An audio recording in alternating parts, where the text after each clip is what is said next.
دوست صرف دوست کے مال کا ہی محافظ نہیں، دوست اپنے دوست کے راز کا بھی محافظ ہے۔ لوگ اپنے دوستوں سے دل کی باتیں کرتے ہیں، مسیحا جان کے، محبت والا جان کے، خیر خواہ جان کے۔ اپنی خاص بات لوگ بتا گئے، اس نے تو بڑا خیر خواہ جان کے بات کی تھی، لیکن مزاج تھا غیبت کا، طبیعت تھی چغلی کی، باتیں کرنے کا چسکا تھا، ذائقہ لگا ہوا تھا زبان کو کہانیاں سنانے کا، تو اس نے بڑا اعتماد کر کے بات بتائی اور اس نے آگے سنانی شروع کر دی۔ میرے نبی پاک صلی اللہ علیہ وسلم نے فرمایا مشورہ ایک امانت ہے، اور جب تم سے مشورہ لیا جائے تو دیانتداری سے دیا کرو۔ تمہیں کوئی بندہ اپنے گھر کی ذاتی بات بتا کے تم سے رائے لے رہا ہے، تم اسے نشر کر رہے ہو، آگے بیان کر رہے ہو۔ کبھی اپنے دوستوں کا راز ادھر ادھر نہ کریں، پوری طرح اس پر پابند رہیں، امین بنیں۔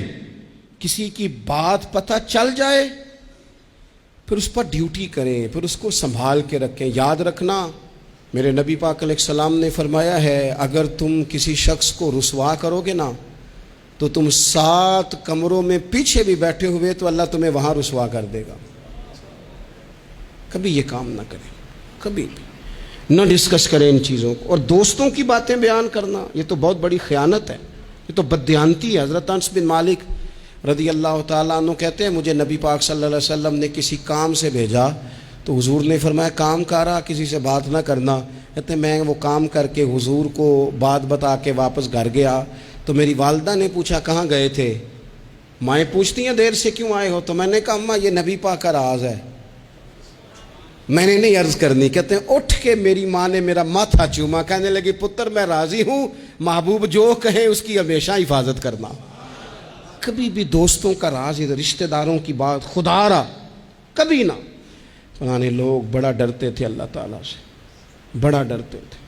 بڑے بڑے خیر خواہ لوگوں سے جب ہم اپنے دوستوں کی، میں ایک جگہ پہ بیٹھا تھا تو 2-3 دوست اور بھی تھے، وہ اٹھ کے چلے گئے تو سنگی میرے ساتھ بڑی ان کی غیبتیں کرنے لگ گیا، تو میں غور سے سن رہا تھا۔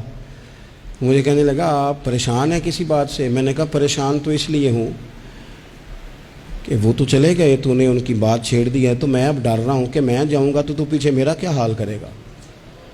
مجھے تو خوف آ رہا ہے تجھ سے، پتہ نہیں تو کیا اشر کرے گا، کسی کو کیا کیا بتائے گا۔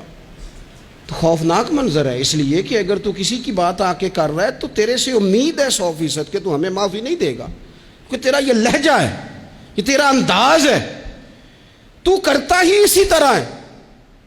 تو بعض اوقات چلیں اللہ تعالیٰ نے دل کسی کا بدلنا ہوتا ہے۔ وہ میرے دوست وہیں شرمندہ ہو گئے، کہنے لگے آپ نے بڑی اچھی توجہ دلائی، آج کے بعد اس طرح نہیں کروں گا۔ میں نے کہا یار ہو جاتی ہیں غلطیاں، لیکن یہاں تو آپ کو اس کے منہ پہ بات کرنی چاہیے تھی، سمجھانا چاہیے تھا، یا دعا کرنی چاہیے تھی۔ اپنے سنگیوں کا، ساتھ رہنے والوں کا قصہ آپ بیان کر رہے ہیں۔ اعلیٰ ظرف لوگوں کا یہ طریقہ اور سلیقہ نہیں ہوتا۔